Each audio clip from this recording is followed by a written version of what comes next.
Hello friends, Bhagwati PG college की online classes में आपका स्वागत है। आज बीएससी सेकेंड ईयर के अंतर्गत जो हम पढ़ने जा रहे हैं उसका टॉपिक का नाम है स्केलेटन ऑफ मेलानोग्लोसस, यानी कि मेलानोग्लोसस है उसका कंकाल हम पढ़ेंगे।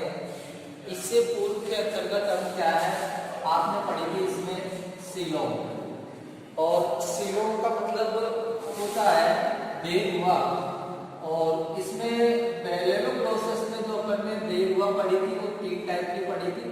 एक तो प्रोटोसील को हमने पढ़ा था, एक इसके अंतर्गत मीजोसील को हमने पढ़ा था, और लास्ट हमने इसके अंतर्गत क्या पढ़ा था, मेटासील को हमने पढ़ा था। तो ये पूर्व के वीडियो के अंतर्गत जो हमने पढ़ा था वो पढ़ा था सीलोम, और सीलोम के अंतर्गत हमने कौन कौन सी पढ़ी थी, प्रोटोसील, मीजोसील और मेटासील। अब आज का हमारा जो टॉपिक रहेगा स्केलेटन ऑफ मेलानोग्लोसस। मेलानोग्लोसस का क्या रहेगा, कंकाल रहेगा। तो हम बात करते हैं मेलानोग्लोसस जो कि फाइलम हेमिकोर्डेटा का सदस्य है। इसके अंतर्गत जो बाह्य कंकाल होता है, यहाँ मैं लिखता हूँ कुछ, जो मेलानोग्लोसस, ये बी मेलानोग्लोसस में जो बाह्य कंकाल होता है वो बाह्य कंकाल क्या होता है, इसके अंतर्गत एब्सेंट होता है। क्या होता है इसके अंतर्गत, एब्सेंट होता है, यानी कि नहीं पाया जाता है। साथ ही हम बात करते हैं इसका जो अंतर कंकाल होता है एंडोस्केलेटन, अंतर जो कंकाल होता है उस अंतर कंकाल में भी किसका अभाव रहता है। एक तो इसके अंतर्गत बोन, अस्थियों का, अस्थियों एवं कार्टिलेज व उपास्थियों का, उपास्थियों का भी क्या होता है इसके अंतर्गत अभाव होता है, यानी कि पूर्णतः इसके अंतर्गत है अस्थि और उपास्थियां होती है वो भी नहीं पाई जाती। और इसमें बॉडी के जो अंदर है, इसमें बॉडी के अंतर्गत कुछ कठोर संरचनाएं पाई जाती है। बॉडी के अंदर कुछ कठोर संरचनाएं पाई जाती है, कठोर संरचनाएं पाई जाती है जो क्या है, निम्न है, और वो ही क्या है, इसका कंकाल होता है। तो जो निम्न संरचनाएं पाई जाती है उनमें कौन कौन सी है। सबसे पहले अगर हम बात करते हैं, पहली जो संरचना है इसके अंतर्गत वो है वक्कल डाइवर्टिकुलम, मुख अधनाल के नाम से इसको जाना जाता है, मुख अधनाल के नाम से इसको जाना जाता है। वक्कल डाइवर्टिकुलम पहला इसका स्क्लेटन का पार्ट है। दूसरा इसके अंतर्गत पाया जाता है प्रोबोसिस, प्रोबोसिस स्क्लेटन। दूसरा कौन सा पाया जाता है इसके अंतर्गत, प्रोबोसिस स्क्लेटन, यानी कि जो सुंद भाग होता है उस सुंद भाग के अंतर्गत पाया जाने वाला जो कंकाल होता है वो कौन सा होता है, इसमें प्रोबोसिस कंकाल होता है। और तीसरा इसके अंतर्गत जो पाया जाता है वो होता है ब्रेंकियल स्क्लेटन, ब्रेंकियल स्क्लेटन। और चौथा जो इसके अंतर्गत पाया जाता है उसको बोला जाता है फाइगोल्ड स्क्लेटन, फाइगोकोल्ड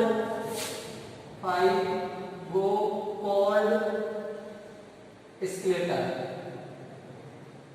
ये इसके अंतर्गत पाया जाता है। इसको हम हिंदी के अंतर्गत सुंद कंकाल के नाम से जानते हैं, और इसको हम क्लोम कंकाल के नाम से जानते हैं, क्लोम कंकाल, कंकाल के नाम से हम इसको जानेंगे, क्लोम कंकाल इसको कहेंगे। क्या कहेंगे, क्लोम कंकाल हम इसको कहेंगे। और ये जो लास्ट होता है इसको पृष्ठ रज्जु कंकाल के नाम से इसको जाना जाता है। तो अपने क्या समझ में आया कि जो बेलेनोग्लोसस है उसमें जो बाह्य कंकाल होता है वो क्या होता है, एब्सेंट होता है, लेकिन उसमें जो अंतर कंकाल में भी अस्थियों और उपास्थियों का अभाव होता है। कुछ काइटिन से बनी हुई स्ट्रक्चर पाई जाती है जो कि कठोर स्ट्रक्चर होती है। उस आधार पर बेलेनोग्लोसस का जो कंकाल है उसमें निम्न संरचनाएं पाई जाती है। बेलेनोग्लोसस में निम्न कंकाल पाया जाता है। सबसे पहले इसमें बकल डायवर्टिकुलम है, फिर सेकंड इसके अंतर्गत प्रोबोसिस स्केलेटन है, थर्ड इसके अंतर्गत हम बात करते हैं तो ब्रैंकियोस्केलेटन है और फोर्थ इसके अंतर्गत फाइब्रोइड स्केलेटन है। अब हम बात कर लेते हैं इसके अंतर्गत सबसे पहले बकल डायवर्टिकुलम। बकल डायवर्टिकुलम क्या है, वही जो इसकी वकल केविटी है, वकल केविटी है जिसको मतलब अपन मुख गुहा के नाम से जाना जाता है। उस बकल केविटी का पृष्ठ भाग, कौन सा भाग, पृष्ठ जो भाग होता है वो पृष्ठ भाग प्रोबोसिस, पृष्ठ भाग है जो प्रोबोसिस के नीचे स्थित होता है। बकल केविटी का पृष्ठ भाग जो प्रोबोसिस के नीचे क्या होता है बेटा, ये स्थित होता है। नीचे क्या होता है, स्थित होता है। प्रोबोसिस है उसके क्या होता है, नीचे स्थित होता है। और ये क्या करता है, अतिवृद्धि करता है। कौन, ये पृष्ठ भाग है, बकल केविटी का जो पृष्ठ भाग है वो क्या करता है, अतिवृद्धि करता है। और अतिवृद्धि करके ये क्या करता है, एक खोखली संरचना का निर्माण करता है। अतिवृद्धि करके एक किसका निर्माण करता है, खोखली संरचना का क्या करता है, निर्माण करता है। इस खोखली संरचना को क्या कहते हैं, बकल डायवर्टिकुलम के नाम से जाना जाता है। जी के नाम से जाना जाता है, बकल डायवर्टिकुलम के नाम से जाना जाता है। और यह एक संरचना होती है जो प्रोबोसिस के अंदर प्रवेश करती है। फिर ये क्या करती है, ये संरचना प्रोबोसिस में प्रवेश कर प्रोबोसिस है, उस प्रोबोसिस के अंतर्गत क्या करती है, प्रवेश करती है। और प्रवेश कर प्रोबोसिस को सहारा प्रदान करती है। प्रोबोसिस को सहारा प्रदान करती है। सहारा क्या करती है भाई, प्रदान करने का कार्य है वो इसके द्वारा किया जाता है। किसके द्वारा किया जाता है, प्रोबोसिस के द्वारा। यानी कि प्रोबोसिस में प्रवेश कर प्रोबोसिस को सहारा प्रदान करती है, यानी कि आधार प्रदान करने का कार्य किसके द्वारा किया जाता है, बकल डायवर्टिकुलम। अब उसके बाद में देखिए, इस बकल डायवर्टिकुलम को वर्तमान में ऊतक विज्ञान में परिवर्तन, वर्तमान के अंतर्गत क्या है, ऊतक विज्ञान। वर्तमान में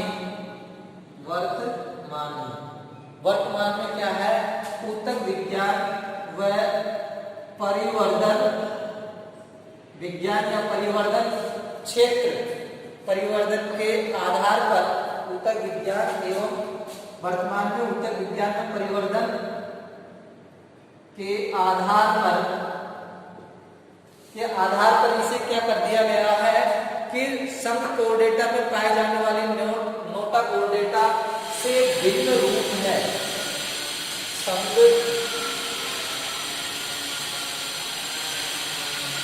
इधर लिखता हूं यहाँ पर, यही तो दो कंडीशन है। संघ जो कोर्डेटा है, कोर्डेटा में पाई जाने वाली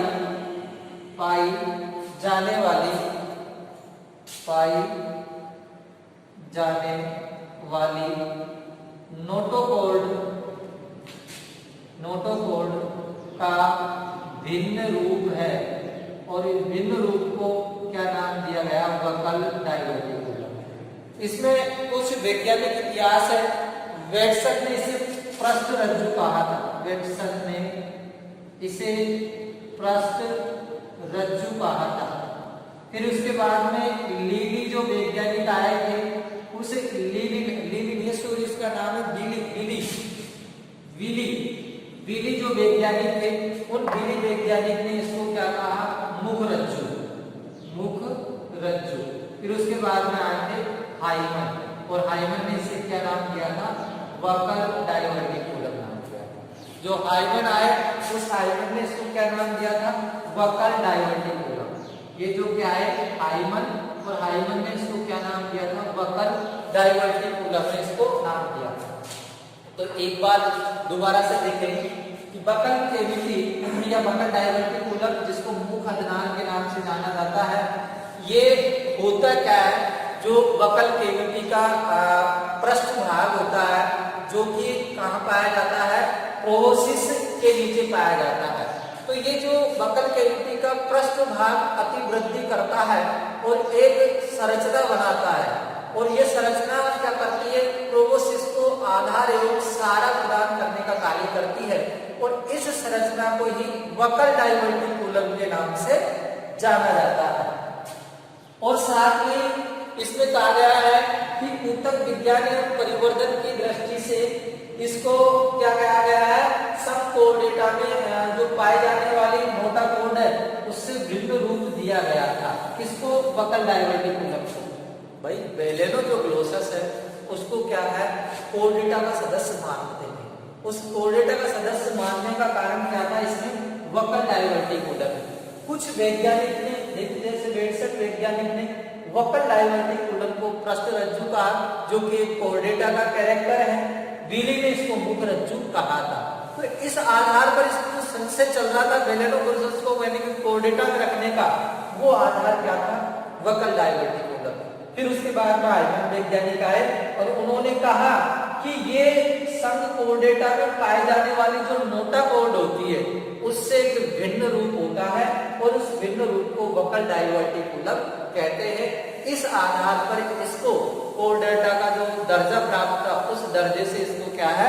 हटा दिया गया था। किसको? है इसको बेलेनोग्लोसस। तो ये तो अपने किसके बारे में हुआ? बकल डाइवर्टिकुलम के बारे में हुआ। अब हम इसमें नेक्स्ट हम पढ़ने जा रहे हैं, उसका नाम है प्रोबोसिस स्क्लेटल। सेकेंड कौन सा है? Proboscis skeletal.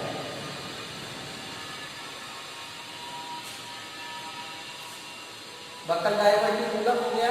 अब हम पढ़ेंगे second proboscis skeletal. Proboscis skeletal के बारे में देखेंगे। ये है प्रोबोसिस स्क्लेटल। ये क्या है? एक तो काइटिन का बना होता है। पहली बात तो क्या है? काइटिन का बना होता है। कौन? प्रोबोसिस स्क्लेटल, जिसको अपन शुंड कंकाल के नाम से जानते हैं, जिसके अग्रभाग में चौड़ी एवं चपटी मीडियम प्लेट पाई जाती है। अग्रभाग में चौड़ी चपटी मीडियम प्लेट है, इसमें पाई जाती है। मीडियम प्लेट पाई जाती है। इसका हम जो डायग्राम है वो भी बना देते हैं।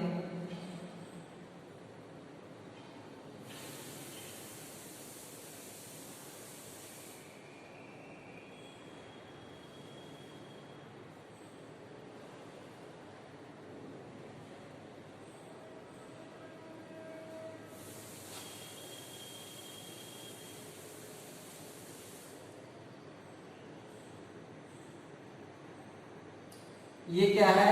मीडियन प्लेट है। मीडियन प्लेट है। इसके अंतर्गत ये इसमें कील है, और ये इसके अंतर्गत क्या है? हॉर्न। इधर देखेंगे कि ये जो स्केलेटन है, इसका आकार इस प्रकार से होता है। ये अग्रभाग चौड़ी एवं चपटी होती है, जिसमें मीडियम प्लेट पाई जाती है। इसको मीडियम प्लेट कहते हैं। इस मीडियम प्लेट की अदर सतह पर एक न्यूक्लियर कील नुमा स्ट्रक्चर पाई जाती है, जिसको वेंट्रल कील के नाम से जानते हैं। तो इसकी अदर सतह पर ऊपरी संरचना वेंट्रल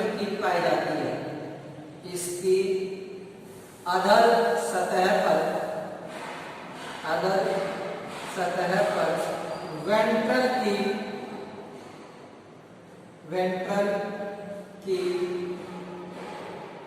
उपस्थित होती है। साथ ही अगर हम बात करते हैं, जबकि इस मीडियन प्लेट के पश्चिम भाग पर इसका जो पश्चिम भाग होता है, उस पश्चिम भाग पर दो हॉर्न पाए जाते हैं, जिनकी संरचना पश्चिम भाग पर हॉर्न पाए जाते हैं कि पश्चिम भाग पर कितने दो हॉर्न पाए जाते हैं। ये जो लंबी स्ट्रक्चर होती है, इसके पश्चिम भाग पर क्या पाए जाते हैं? हॉर्न पाए जाते हैं। इन हॉर्न की जो उत्पत्ति होती है, वो उत्पत्ति बेसमेंट मेम्ब्रेन आधार ये झिल्ली के द्वारा होती है। आधार सतही द्वारा होती है। आधार सतही द्वारा क्या होता है? इसका निर्माण होता है। फिर हम आगे की ओर बात करते हैं, तो ये प्रोबोसिस एंड कोलर के मध्य पाई जाती है। कहाँ पाई जाती है? ये तो प्रोबोसिस व जो कोलर भाग होता है, कोलर के मध्य में पाई जाती है। और इसमें नेक्स्ट जो कैरेक्टर की हम बात करते हैं, तो इसका अग्रभाग प्रोबोसिस को एवं पश्च भाग कोलर को आधार प्रदान करता है। इसका जो अग्रभाग होता है वो तो प्रोबोसिस को, और जो पश्च भाग होता है वो कोलर को क्या करता है? सहारा प्रदान करता है। ये इसकी क्या है? वो विशेषता है कि प्रोबोसिस स्प्लेटन होता है वो फाइटिंग का बना होता है। ये अग्रभाग से चपटी एवं चौड़ी होती है, जिसे मीडियन प्लेट के नाम से जाना जाता है। मीडियन प्लेट पाई जाती है। अब इस मीडियन प्लेट की जो अदर सतह होती है, उस पर कील नुमा स्ट्रक्चर पाई जाती है, संरचना पाई जाती है। उसको वेंट्रल कील के नाम से जाना जाता है। इसका जो पश्च भाग होता है वो लंबे दो हॉर्नों में क्या है? बटा हुआ रहता है। और ये जो प्रोबोसिस स्प्लेटन होता है, ये कोलर और प्रोबोसिस के मध्य में पाया जाता है। इसका ये जो आगे का भाग होता है, ये तो प्रोबोसिस को सहारा प्रदान करता है, और ये पीछे का भाग होता है, ये कोलर को सहारा प्रदान करने का कार्य करता है। तो ये बात हमारी किसकी हुई? प्रोबोसिस स्प्लेटन की हुई। अब आगे की ओर जैसे हम चलते हैं, तो हमारा आता है ब्रैकियल स्प्लेटन।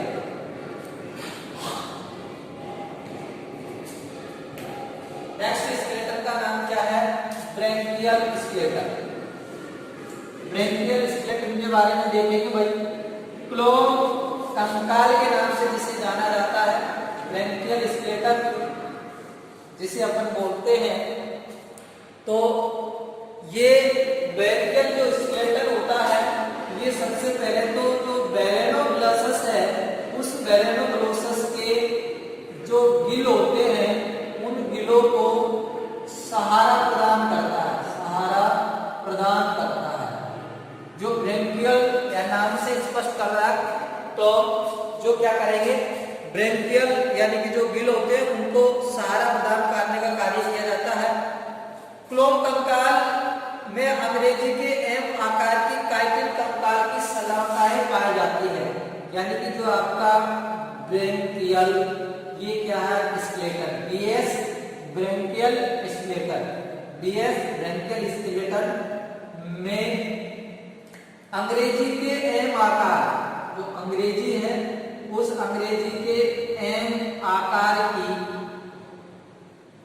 काइटिन की बनी सलाखाएं पाई जाती है। काइटिन की बनी सलाखाएं पाई जाती है। इसकी देखो स्ट्रक्चर है वो कैसे होती है, आपको हम बता देते हैं इस प्रकार से। ज्यादा उधर गया।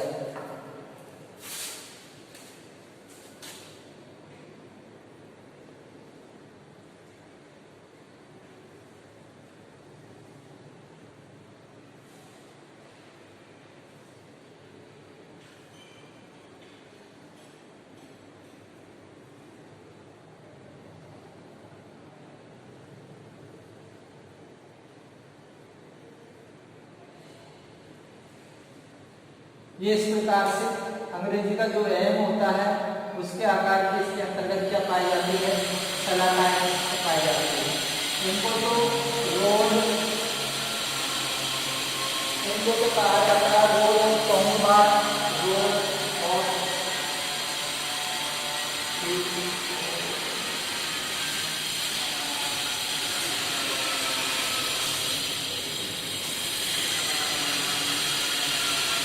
कौमुबार के नाम से जाना जाता है। इनको जो कहा जाता है road of septum, road of septum के नाम से इनको जाना जाता है। तो ब्रैंकियल स्केलेटन में अंग्रेजी के अहम आकार की काइटिन की बनी क्या होती है, वही ये शलाकाएं होती है, वो इसके अंतर्गत पाई जाती है। ऐसा माना जाता है कि इसके अंतर्गत दो आसन्न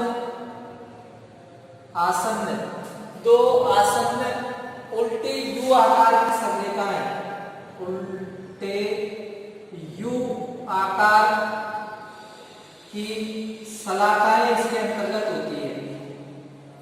शलाकाएं संलग्न होकर कंकाल का निर्माण करती है। शलाकाएं संलग्न होती है। तो देखो इसमें दो आसन्न यानी कि पास में ये उल्टे जैसे यू होता है, तो ये तो देखो इस प्रकार के उल्टे यू आकार की ये ना उल्टे यू आकार की यानी कि दो यू आकार की शलाकाएं संलग्न होती है, जिससे ब्रैंकियल स्केलेटन का क्या होता है भाई, निर्माण होता है। साथ ही बाहर की ओर इसकी जो शलाकाएं होती है उनको रोड ऑफ कौमुबार के नाम से जाना जाता है। बाहर की ओर जो रोड होती है उनको किस नाम से जाना जाता है, रोड ऑफ कौमुबार के नाम से जाना जाता है। जबकि जो भीतर की ओर होती है उनको रोड ऑफ सेप्टम के नाम से जाना जाता है। सेप्टम यानी होता है पट्ट, सेप्टम के नाम से उनको जाना जाता है, सेप्टम के नाम से उनको जाना जाता है। तो ये इसकी विशेषता होती है। जबकि दोनों की जो रोड होती है आपस में क्या होती है, जुड़ी हुई होती है। और कार्य हमने बताया गया, ये गिरोह को क्या करती है, सहारा प्रदान करने का कार्य करती है। तो ये किसके अंतर्गत हुआ, ब्रैंकियो स्केलेटन के अंतर्गत।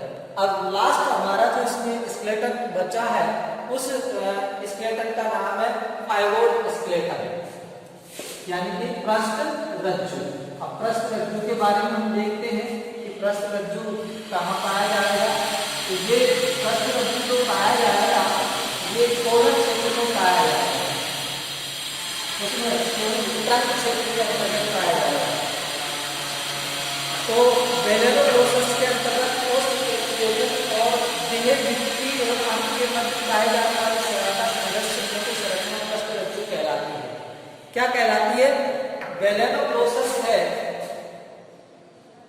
ये वेलेनोग्लोसस में जो आपके पोस्ट इपेटिक रीजन,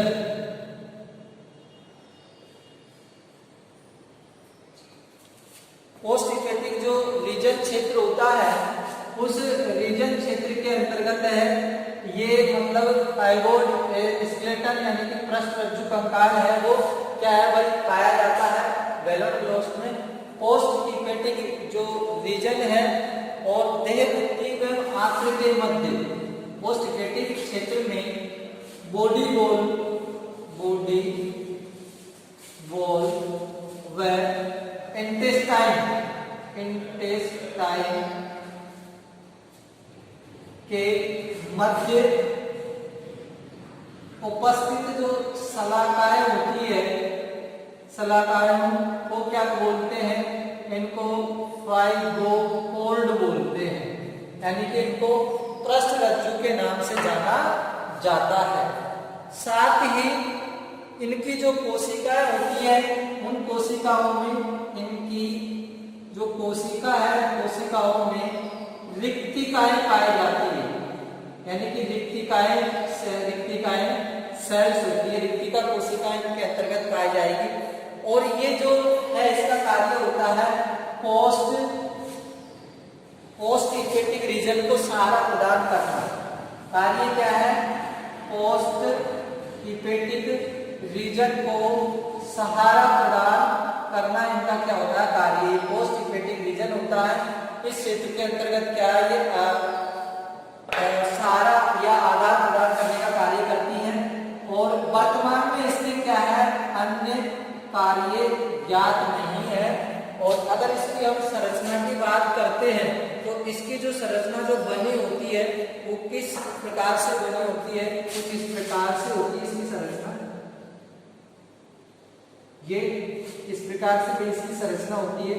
ये इसके अंतर्गत क्या होती है वेंट्रल नर्व कोड होती है, नर्व कोड होती है। इसको हम बोलते हैं फाइलोकॉर्ड। तो ये हमारे पास चारों स्केलेटन हो गए, buccal diverticulum skeleton, proboscis skeleton, branchial skeleton और लास्ट कौन सा था फाइबॉइड या पृष्ठरज्जु स्केलेटन के नाम से जाना जाता है। बकल डायवर्टिकुलम एक मुख से अतिवृद्धि करी हुई जो संरचना होती है, साथ ही वो प्रोबोसिस के अंतर्गत प्रवेश करती है, प्रोबोसिस को सहारा प्रदान करने का कार्य करती है। प्रोबोसिस जो स्केलेटन होता है वो पोलर के और किसके अंतर्गत प्रोबोसिस होता है उसके मध्य वो पाया जाता है।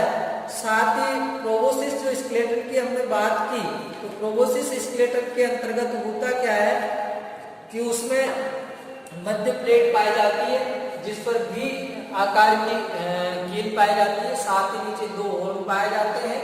और ये प्रोबोसिस की पश्च भाग पोलर प्रोबोसिस का जो अग्रभाग होता है और पोलर का जो पश्च यानी कि पोलर का तो अग्रभाग हो प्रोबोसिस के पश्च भाग होता है, उनको क्या करती है आधार प्रदान करने का कार्य करती है। तो इसके अंतर्गत ये हमारा क्या है बेलेनोग्लोसस का स्केलेटन हुआ। और नेक्स्ट क्लास के अंतर्गत जो हम इसमें पढ़ने वाले हैं वो अब हम इसमें पढ़ेंगे डाइजेस्टिव सिस्टम। तो आज के क्लास के अंतर्गत केवल इतना ही हम पढ़ेंगे। Thank you.